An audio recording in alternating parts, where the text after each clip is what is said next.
नमस्कार, न्यूज 18 आप देख रहे हैं और आपके साथ मैं हूं अंशिका पाठक। एक हसीना, एक हिस्ट्री शीटर, एक करोड़पति परिवार। ये कहानी गाजियाबाद के उस गैंग की है जो फरेबी हसीना को मेड बनाकर घरों में भेजता था। फिर ऐसे लोग निशाने पर होते थे जिनकी शादी नहीं हुई हो। करोड़पति परिवार में शादी कर संपत्ति हड़पने वाला ऐसा गैंग जिसकी हसीना ने एक नहीं 7 शादियां की। देखिए आखिर क्या है ये पूरी कहानी।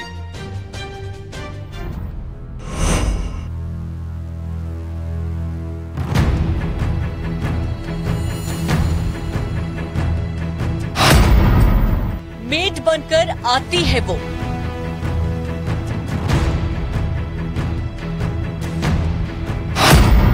घर की बहू बन जाती है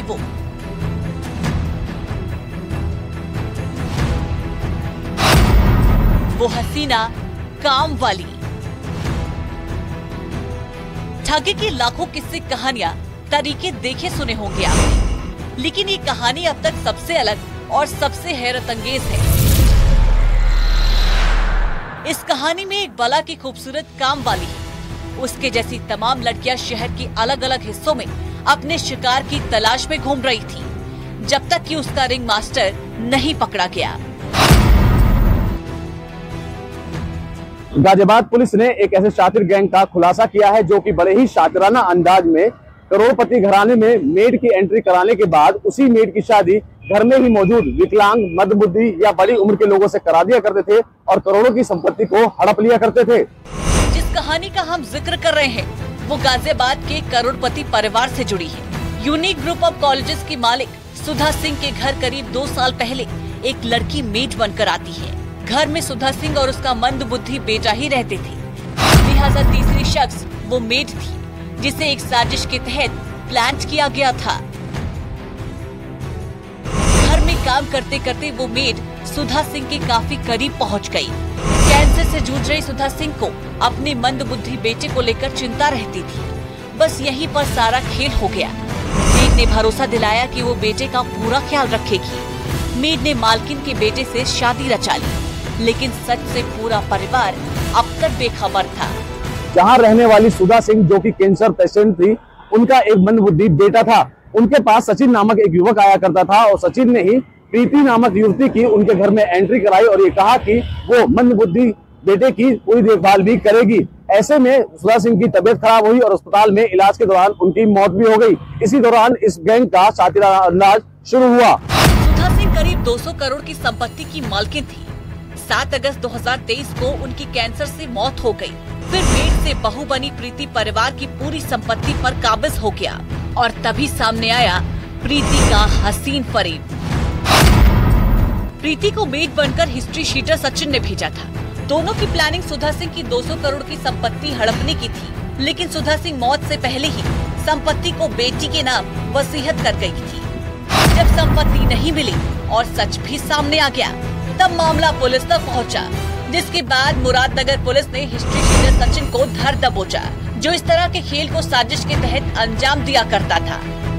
उनकी देखभाल करने के लिए उन्होंने प्रीति नामक एक महिला को मेड के तौर पर रखा था और अब प्रीति तथा प्रवेश और नीलम, ये 3 महिलाएं उनके घर में अवैधानिक तरीके से रह रही हैं और जबरदस्ती उस पर उन पे कब्जा करने का प्रयास कर रही हैं। ये सूचना दी गई थी और इस सूचना पे तत्काल पुलिस द्वारा संज्ञान लेते हुए मुकदमा पंजीकृत किया गया था। खोजबीन में ये भी प्रकाश में आया है कि जो महिला प्रीति है, ये पूर्व में भी इस तरह की 3 शादियां कर चुकी हैं, तलाक हो चुका है सभी में, और ये एक पूरा गिरोह के तौर पे काम करता है जिसका जो सरगना है वो सचिन है। पूछताछ में पता चला कि ये हसीनाओं का ये फर्जी गैंग संपत्ति कब्जाने के लिए फर्जी शादियां किया करता था। गिरोह के बदमाश ऐसे लड़कों की तलाश करते थे जिनकी शादी नहीं हो रही है और अमीर घरों से है। इसी तरह सुधा सिंह के परिवार को चुना गया और उसके मंदबुद्धि बेटे शिवम से शादी रचाई गई। लेकिन पूरा खेल खुल जाने के बाद अब पुलिस मेड कम बहू कम शातिर हसीना की तलाश कर रही है।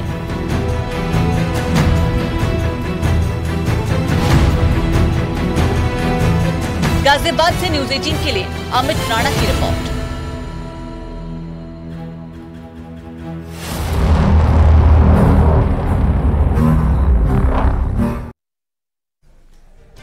कार पर पर जाति या गुमान छापकर चलने वालों के खिलाफ सरकार सख्त है। ऐसे लोगों की गाड़ियों का चालान किया जा रहा है जो अपने वाहन पर जाति, धर्म, मजहब वाले शब्द लिखकर चलते हैं। लेकिन गाजियाबाद में जब ट्रैफिक पुलिस ने एक कार का चालान किया तो मजहबी गुमान पाले कुछ लोग ट्रैफिक वाले से भिड़ गए, बदसलूकी पर उतर आए। पूरा मामला आपको इस रिपोर्ट में दिखाते हैं। जय माता दी पे कैसे कर दिया? धर्म का ये कैसा गुमान? एसपी ट्रैफिक तो बात कर। ये किस धर्म के ठेकेदार हैं? फोन कर, हमारी बात फोन कर। हिंदू रक्षा दल के नाम पर ये कैसी गुंडाई? ट्रैफिक पुलिस के सिपाही को धमकाता ये शख्स खुद को डीएम-एसपी कमिश्नर समझता है या फिर उससे कहीं ऊपर। लेकिन क्या हिंदू रक्षा दल का राष्ट्रीय अध्यक्ष खुद को कानून से भी ऊपर समझता है? अगर नहीं तो ये कैसा घमंड, कैसी गुंडाई और कार्रवाई क्यों नहीं? आज थाना नंदगांव से संबंधित एक वीडियो संज्ञान में आया है जिसमें एक व्यक्ति पिंकी चौधरी ट्रैफिक पुलिस कर्मी से अभद्रता कर रहा है। इस घटना का तत्काल संज्ञान लेते हुए अभियोग पंजीकृत कराया जा रहा है, आवश्यक कार्रवाई की जा रही है। वायरल वीडियो गाजियाबाद का है जहां ट्रैफिक पुलिस ने गाड़ी पर जय माता दी लिखा होने पर चालान काटा था। तो इसके पीछे की वजह थी सरकार का वो आदेश जिसमें जाति, धर्म और मजहबी शब्दों के लिखे होने पर चालान का आदेश दिया गया था। लेकिन इस ट्रैफिक सिपाही की क्या गलती? क्या अपना काम करना गुनाह हो गया? अगर नहीं तो धमकी देने वाले आजाद कैसे घूम रहे? जो कह रहा है तो वो सुने। जबकि उनके शब्द सुनकर आपको भी समझ आ जाएगा कि इस तरह की धमकी कितना गंभीर मामला है। वो सुने। ओ भाई एसपी ट्रैफिक तो बात कर, एसपी ट्रैफिक तो बात कर। जो जय माता दी अच्छा कर रहा है, फोन कर, हमारी बात फोन कर, फोन कर दावड़ा। तू इंस्पेक्टर को बुला, तू किसी को बुला। अरे जो कह रहा है वो सुने। जय माता दी पे कैसे कर दिया? फिलहाल ट्रैफिक पुलिस से बहसबाजी और धमकी का पिंकी चौधरी का ये वीडियो सोशल मीडिया पर वायरल हो रहा है। हालांकि अब तक पुलिस की तरफ से इस मामले में कोई एक्शन नहीं लिया गया। गाजियाबाद से न्यूज़ 18 के लिए अमित राणा की रिपोर्ट।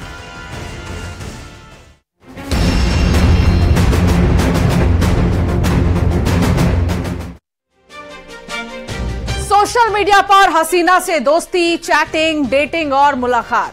अगर आपके साथ भी ऐसा कुछ चल रहा है तो सावधान हो जाइए क्योंकि ये हनी ट्रैप हो सकता है। मथुरा पुलिस ने ऐसे ही एक गैंग को दबोचा है जो सोशल मीडिया पर लोगों को फंसाकर मिलने बुलाता था, फिर अश्लील वीडियो बनाकर उन्हें ब्लैकमेल किया जाता था।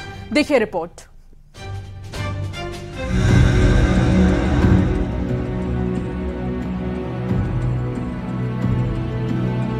हुस्न का जाल, हसीना की चाल। इश्क में फंसाया, कंगाल बनाया। इश्क में फंसाकर कंगाल बनाने का धंधा खूब फल फूल रहा है। हनी ट्रैप में फंसकर तमाम लोग हर दिन ठगी और ब्लैकमेलिंग का शिकार होते हैं। लेकिन जो मथुरा में हुआ वो तो हनी ट्रैप से भी एक कदम आगे है। दरअसल आगरा का रहने वाला अजीत एक इंश्योरेंस कंपनी में सर्वे का काम किया करता था। अजीत ने जल्द पैसा कमाने की चाहत में एक हनी ट्रैप गैंग को बना डाला जिसमें उसने अपने गांव के चालों को शामिल किया। साथ में असम की रहने वाली 2 महिलाएं जो कि ब्यूटी पार्लर का काम किया करती थी उनको शामिल करते हुए लगातार लोगों को शिकार बनाने का काम शुरू कर दिया। मथुरा में एक ऐसे गिरोह के करीब आधा दर्जन लोगों को पुलिस ने गिरफ्तार किया है जो असम की लड़कियों के जरिए हनी ट्रैप का गंदा खेल खेलते और लोगों को अपने जाल में फंसाकर उनसे मोटी रकम ऐंठ लेते। 1-2 नहीं करीब 6 लोगों को शिकार बना चुके इस गैंग की खबर जब मथुरा पुलिस को लगी तो पुलिस ने भी अपना ट्रैप तैयार किया और हनी ट्रैप गैंग के 6 आरोपियों को धर दबोचा। सोशल मीडिया के माध्यम से एक महिला ने उससे संपर्क किया था और उसको हनी ट्रैप में फंसाकर एक होटल बुलवाया और वहाँ पे उसकी आपत्तिजनक फोटोज़ और वीडियोज़ बना ली और उसके बाद उसको धमका करके उससे 90,000 रुपये पेटीएम करवाया। वो भय और शर्मवश उसने ये पैसे ट्रांसफर कर दिए। दरअसल हाथरस के एक शख्स ने शिकायत दर्ज कराई थी कि उसके साथ 2 लड़कियों और कुछ लोगों ने मिलकर अश्लील वीडियो बनाए, वो भी कमरे में बंधक बनाकर। फिर अलग अलग टाइम पर डिमांड कर 93,000 रुपए वसूल लिए। पुलिस शिकायत मिलते ही समझ गई कि मामला हनी ट्रैप का है, लिहाजा साइबर सर्विलांस और स्वाट टीम का एक्शन शुरू हुआ और पुलिस ने 2 लड़कियों सहित 6 लोगों को धर दबोचा जो हनी ट्रैप गैंग का हिस्सा थे।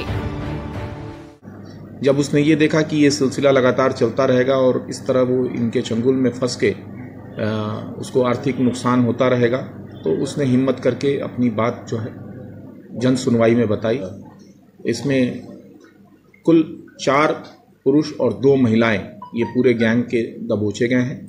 2 महिलाएं जो इस गैंग में जो लड़कों को फ़ोन कॉल के माध्यम से, व्हाट्सएप के माध्यम से, इंस्टाग्राम और फेसबुक के माध्यम से अपने ट्रैप में फंसाती थी, वो दोनों ओरिजिनली असम की रहने वाली हैं। पकड़े गए आरोपियों के कब्जे से ठगी के 93,000 रुपए, 3 मोबाइल, कार सहित फर्जी आधार कार्ड और दूसरे दस्तावेज बरामद हुए। पूछताछ में पता चला कि आरोपी ने अपने गांव के लड़कों को अमीर बनाने का ख्वाब दिखाकर गैंग में शामिल किया, फिर ब्यूटी पार्लर में काम करने वाली लड़कियों के साथ गैंग शुरू किया और लोगों को हनी ट्रैप में फंसाने लगा। लेकिन पुलिस ने अब इस गैंग का भांडाफोड़ करते हुए आरोपियों को जेल भेज दिया है। Bureau report, news 18।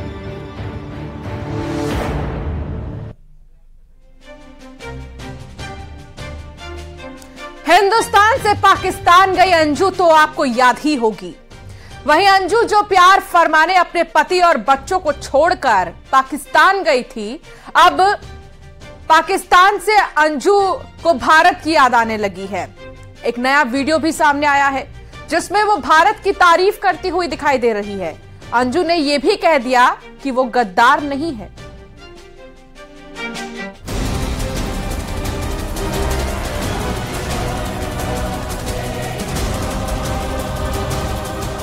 पाकिस्तान से अंजू का आया बड़ा बयान।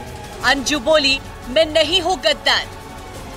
पाकिस्तान से अंजू का ये नया वीडियो सोशल मीडिया पर वायरल हो रहा है, जिसमें वो सफाई देती हुई दिखाई दे रही है और कह रही है कि वो गद्दार नहीं है और उसने देश के साथ कोई धोखा नहीं किया। ना अपने देश से गद्दारी करी है, अपने बच्चों से ऐसे करी है, पर ऐसा नहीं है, मैं भी इंसान हूँ। वीडियो में साफ देखा जा सकता है कि वो अपने पाकिस्तानी शौहर नसरुल्लाह के साथ बैठी है और इंटरव्यू दे रही है। पाकिस्तानी पत्रकार को इंटरव्यू के दौरान उससे ये बात कही। अंजू का कहना है कि उसके खिलाफ काफी अफवाहें उड़ाई गई, लेकिन उसने भारत के साथ कोई गद्दारी नहीं की। जो अफवाहें बनाई हैं निगेटिव वगैरह इस टाइप से कि मेरी एक फोटो एक वीडियो जाती है कि इसको तो कोई परवाह नहीं है, ना अपने देश से गद्दारी करी है, अपने बच्चों से ऐसे करी है, पर ऐसा नहीं है, मैं भी इंसान हूँ, ऐसी कोई बात नहीं है, सब कुछ अच्छा है, यहाँ पे लोग अच्छे हैं, बहुत प्यार से रहते हैं। यही मेरा मैसेज है सबके लिए कि प्लीज मेरे लिए थोड़ा सा पॉजिटिव सोचें, निगेटिव नहीं। मैं दुश्मन नहीं हूँ किसी की। एक बार फिर से अंजू ने भारत आने की अपनी इच्छा जाहिर की है। उसका कहना है कि वो भारत आना चाहती है, उसे अपने बच्चों से मिलना है। अंजू के इसी महीने भारत आने की बात भी चल रही है। अंजू के पाकिस्तानी रंग में रंगने के बाद कई तस्वीरें सामने आई थी, जिससे वो लगातार निशाने पर थी। अंजू ने इंटरव्यू के दौरान भारत की तारीफ भी की। यही लग रहा है कि मैं यहाँ की तारीफ कर रही हूँ, तो ऐसा नहीं है, जो है वो बता रही हूँ। और इंडिया भी खूबसूरत है अपनी जगह पे, वो सारी एक जमीन है, ये बॉर्डर ये तो बाद में हुआ है जो भी है, और वो भी अपनी जगह बहुत खूबसूरत है। और मुझे ऐसा नहीं है कि इंडिया से मुझे प्यार नहीं है, मुझे इंडिया से बहुत प्यार है और मैं इंडिया भी वापस जाऊंगी। हम अकेले भी जाएंगे, साथ में भी जाएंगे इंशाल्लाह। हाँ। जुलाई के महीने में अंजू घर वालों से झूठ बोलकर पाकिस्तान अपने प्रेमी से मिलने जा पहुंची। पाकिस्तान जाकर नसरुल्लाह के साथ निकाह किया। अंजू का पहनावा भी बदल गया, वो हिजाब में दिखने लगी। उसे महंगे महंगे गिफ्ट्स मिलते रहे। पाकिस्तान ने मेहमान नवाजी में कोई कसर नहीं छोड़ी, उसे सिराखों पर बैठा कर रखा। लेकिन बीच बीच में ये खबर आई कि अंजू का पाकिस्तान में मन नहीं लग रहा है। वो अपने बच्चों के बिना पाकिस्तान में बहुत ही अकेला महसूस कर रही है। लेकिन भारत में वापस आना अंजू के लिए आसान नहीं है, क्योंकि भारत में उसके पहले पति अरविंद ने उसके खिलाफ कानूनी लड़ाई छेड़ रखी है। अंजू के खिलाफ उन्होंने एफआईआर दर्ज कराई है। अरविंद की शिकायत पर जो एफआईआर दर्ज की गई है उसमें अंजू पर धोखा देने का आरोप लगाया गया है। अरविंद ने अंजू पर शादीशुदा होने के बावजूद दूसरी शादी कर धोखा देने का इल्जाम तो लगाया ही, साथ में अंजू के फोन पर धमकी देने का भी आरोप है। वहीं पाकिस्तान ने अंजू का वीजा 1 साल के लिए बढ़ा दिया है। पाकिस्तानी खुफिया एजेंसी ISI की साजिश भी इसके पीछे हो सकती है। अरविंद ने भी इसी ओर इशारा किया है। नसरुल्लाह से शादी की बात पर अरविंद ने ये भी कहा था कि अंजू दूसरी शादी तब तक नहीं कर सकती जब तक वो दोनों अलग नहीं होते। कानूनी तौर पर अभी भी दोनों पति पत्नी हैं, लेकिन अब अंजू अपने बच्चों के बिना नहीं रह पा रही है। अगर वो भारत आती है तो उसे कानूनी प्रक्रिया का सामना करना होगा। Bureau report, news 18। पीलीभीत से गजब का वीडियो वायरल हो रहा है। नदी किनारे आराम फरमा रहे मगरमच्छ को पानी वापस जाना पड़ा क्योंकि वो बहुत तंग आ चुका था। देखिए।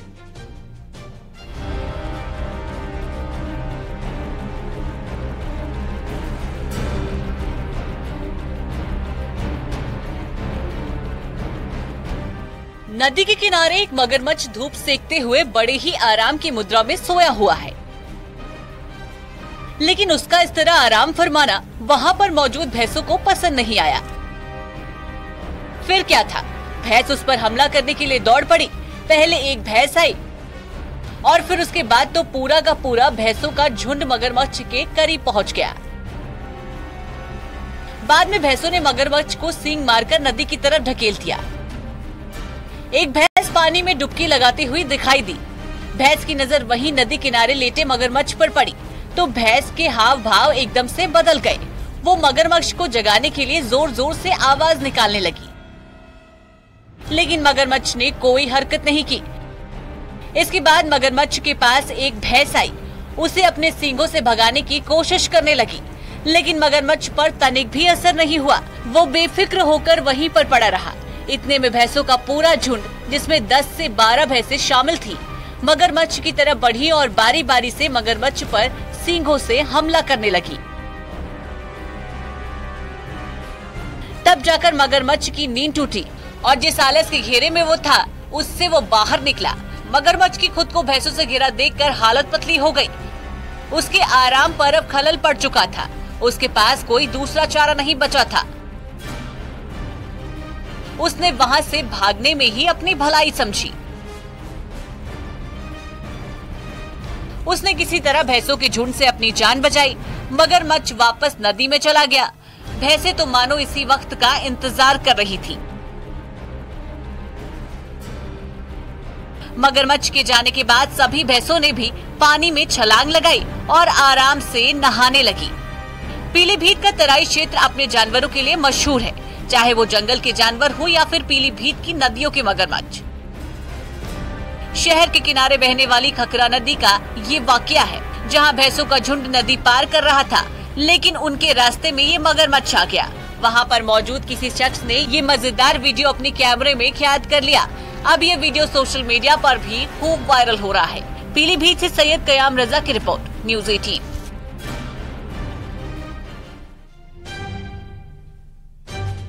अमरोहा के नौगावा सादात इलाके में बीती रात एक मोबाइल दुकानदार की इंटर के छात्र से मामूली बात पर कहासुनी हो गई। विवाद इतना ज्यादा बढ़ गया कि छात्र की दुकानदार ने धारदार हथियार से वार कर दिया और हत्या कर दी। वारदात के बाद मौके पर पहुंची भीड़ युवक को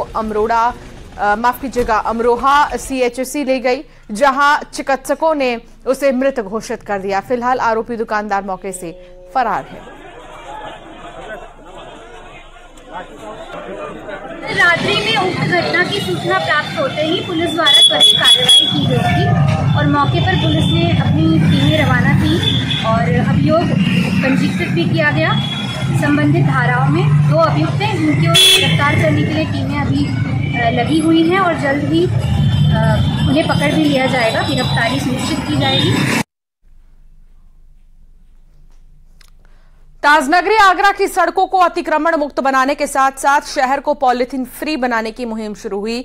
आगरा कमिश्नर ऋतु माहेश्वरी के साथ अधिकारियों की टीम सड़क पर उतरी।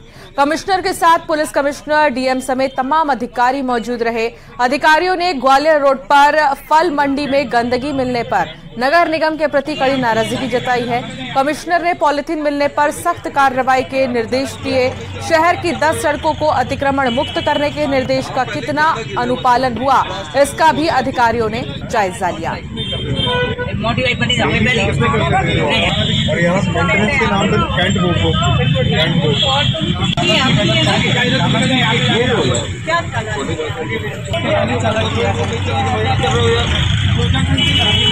आप पहले गंदा गिरने मत दो, प्लास्टिक यूज होने मत दो।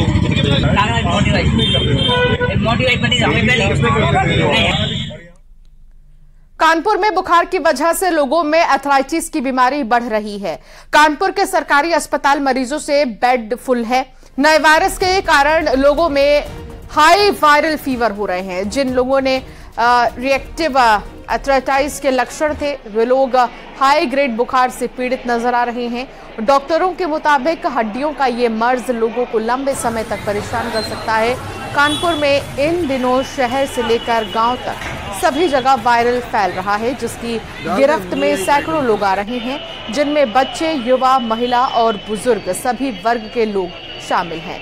हाई ग्रेड बुखार से ग्रस्त लोगों को हड्डियों और जोड़ों में अधिक दर्द की समस्या हो रही है, जिससे रिएक्टिव एथराइटिस के रोगियों की संख्या बढ़ गई है।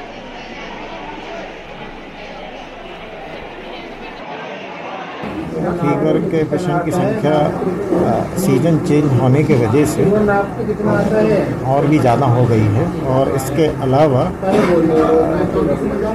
जैसे डेंगू फीवर, मलेरिया, टाइफाइड उसका भी चल रहा है इसके, और साथ में वायरल फीवर या सीजनल फीवर के पेशेंट और भी बढ़े हैं। बदलते मौसम के साथ साथ जुकाम, खांसी, बलगम, बदन दर्द और हाई फीवर के तमाम मरीज इस वक्त ओपीडी पहुंच रहे हैं। चाहे बात करें जीएसपी मेडिकल कॉलेज के हेल्थ अस्पताल की, चाहे बात करें उर्सला की या काशीराम की या अन्य किसी सरकारी अस्पताल में, इस वक्त मैक्सिमम जो लोड है डॉक्टर्स पर वो चेंज ऑफ क्लाइमेट की वजह से वायरल और उससे जुड़ी हुई बीमारियां। मगर सबसे बड़ी परेशानी अब डॉक्टर्स के सामने ये आ रही है कि वो लोग जो बुखार से ग्रस्त हैं या जिन्हें वायरल था, अब उन्हें ऑर्थराइटिस की भी शिकायत हो रही है, क्योंकि इसके साइड इफेक्ट सामने आ रहे हैं। ऐसे में मरीजों को डॉक्टर्स हिदायत दे रहे हैं कि समय पर दवाई लें और अपने टेस्ट कराएं। वीडियो जर्नलिस्ट आशीष पांडे के साथ अमित गंजू, न्यूज़ 18 कानपुर। फिरोजाबाद में प्राइवेट अस्पताल में गर्भपात कराने आई महिला की तबीयत बिगड़ गई। परिजनों ने आंत काटने का आरोप लगाते हुए जमकर हंगामा किया। महिला का आगरा के एक निजी अस्पताल में उपचार चल रहा है, जहां उसकी हालत चिंताजनक बताई जा रही है। थाना पचोखरा क्षेत्र का है मामला। गर्भपात के लिए एक महिला को गोपीराम अस्पताल में भर्ती किया गया था। महिला के पति ने बताया कि डॉक्टर ने 3000 रुपए जमा भी कराए थे। 1 घंटे के बाद गर्भपात कर उनकी पत्नी को घर भेज दिया गया था। महिला की तबीयत बिगड़ गई। परिजन आगरा के एक अस्पताल ले गए, जहां डॉक्टरों ने आंत और बच्चेदानी कटी होने की जानकारी दी। आनन फानन में महिला का ऑपरेशन किया गया। महिला की हालत चिंताजनक बताई जा रही है। मौका मिलते ही सूचना पे पुलिस टीम यहाँ पहुंची, तो डॉक्टर साहब अपने हॉस्पिटल से अपने स्टाफ के साथ भाग गए थे। तो मौके पे ही जो आईसीयू था इनके, इसमें करीबन 4 जो मरीज थे वो क्रिटिकल कंडीशन में थे। तो तुरंत सीएमओ सबको इन्फॉर्म करके मेडिकल टीम बुलाई गई, सबको अपने हॉस्पिटल में शिफ्ट किया गया और बाकी जो वैधानिक कार्रवाई है, जो हॉस्पिटल को सील करके आगे कार्रवाई की जाएगी।